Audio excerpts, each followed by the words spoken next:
What I'd like to start with, Jacqui Smith, is what's happening with these flights this morning. Is this the beginning we're seeing of this one-in, one-out deal with France? Well, yeah, of course, what the government has succeeded in doing is getting this agreement with France that means that for the first time we can detain people who've come across the channel in boats, and we have the ability to return them to France. So the 6:15 from Heathrow to Charles de Gaulle, is that carrying some of these people? We're not going to be talking about the details of which flights and But it started today, has it? But it is starting in the near future as a result of the agreement that this government has been able to reach with France as one of the things that we are doing to help to get control, particularly of illegal migration in terms of boats coming across the channel. You said it's starting. It started, hasn't it? Come on, you can confirm this to us now. You don't have to tell us if you don't want to who's on these flights. Well, yes, it has started because so it has the agreement... started. No, but what's important is that what started it was the agreement that Yvette Cooper was able to negotiate with the French that meant that we have already been able to detain people to return them to France. Yvette Cooper no longer the Home Secretary, of course. That's now Shabana Mahmood. Does that have any bearing on this happening now?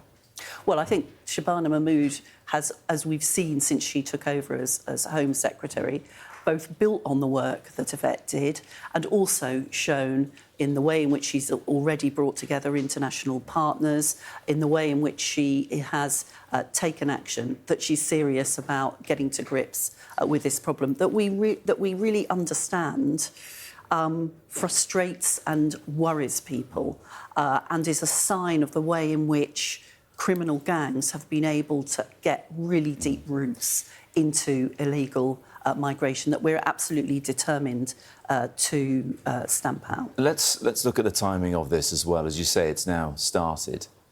We've seen 150,000 people march in London over the weekend in the Unite the Kingdom march. We've seen Reform 10% ahead of Labour in the polls. Does that play a part in the timing of this? Well, no, this is something that we've been working on ever since we came into government, but we certainly... Pure coincidence, then, that it's happening now?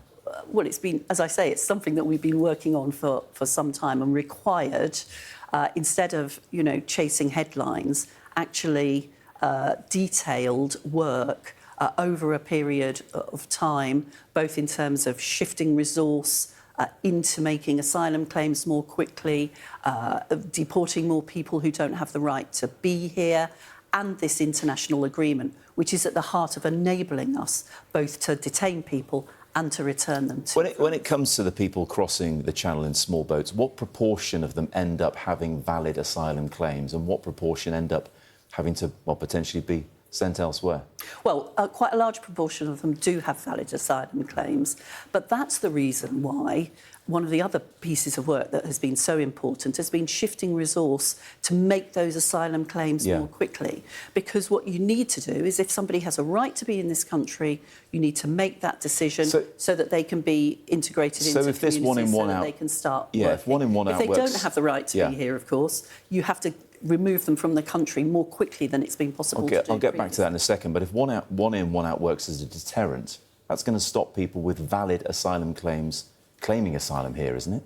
Well, that's the reason why, as part of the deal, where people do have valid claims and, for example, have family that they are rejoining, there will be the opportunity for a route that doesn't involve giving money to the criminal gangs who've been exploiting the system for too long. But they have to have family here first. Well, I think if you're going to make a particular route, it's important to have a set of criteria for doing that. But asylum claims don't... Of course, asylum claims aren't only made by people who come via that route controlled by criminal gangs across the channel. But what's important is that when claims are made, they're decided as quickly as possible. And it was all of the dither and a failure to get a grip of it by the last government that enabled criminal gangs to get the hold on this particular route that they've been able to get. Yeah, well, if we're talking numbers, they've been higher this year than they ever have before, haven't they, so far? I don't think they've been higher than they've ever been before, but they've been too high. At the point in the year they've been too high, and that's why the range of action that this government has taken has been so important. It's a move away from the idea that you simply make a headline or make an announcement, to doing that painstaking work throughout the whole of the asylum system, working with those who can tackle the criminals behind this, taking legislation through Parliament to give the authorities more powers to be able to tackle it. But just finish off on this. The last time I looked at the Home Office figures this morning, last week, 800 people or so arrived on small boats in the UK. How many will leave this week? We're not going to be talking about specific numbers or specific timing. You will if it suits you, though, won't you? This is the start of this particular bit of action. So if you, hang on, if you won't talk about numbers, how can anyone know if it's working?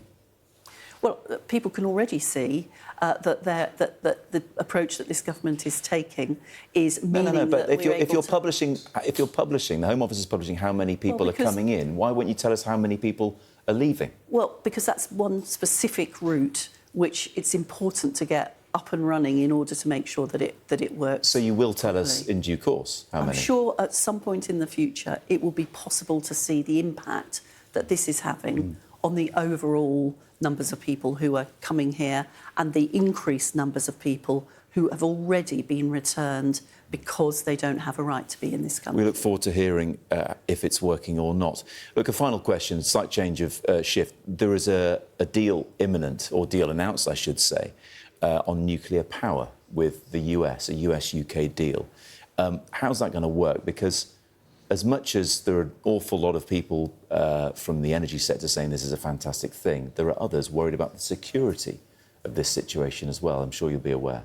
Well, what this agreement that we're announcing this week as part of the visit of President Trump will enable us to do is to speed up the delivery of nuclear power, to take back control of our energy system, to help to stabilise and to bring down people's bills. And we're doing that through agreements, particularly between US and UK companies, to build more reactors. For example, the plans in Teesside, which will enable an additional 12 reactors, leading to 2,500. These are the smaller modular reactors, aren't they? These are the advanced modular reactors, which can be built more quickly because they can be built, elements of them can be built in factories, for example, so they can bring that power on stream more quickly.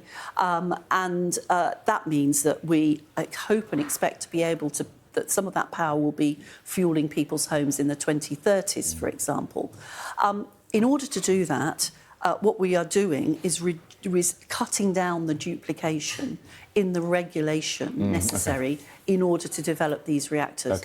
But we have in this country, and we will maintain in this country, some of the highest standards in the world around safety and regulation. We'll just make sure there isn't duplication there, and we can get this power on stream more quickly to take control of our energy and to protect people's bills. When Karen Pierce was widely regarded as a very successful UK ambassador to the US, is Peter Kyle right to say it was worth the risk replacing her with Peter Mandelson?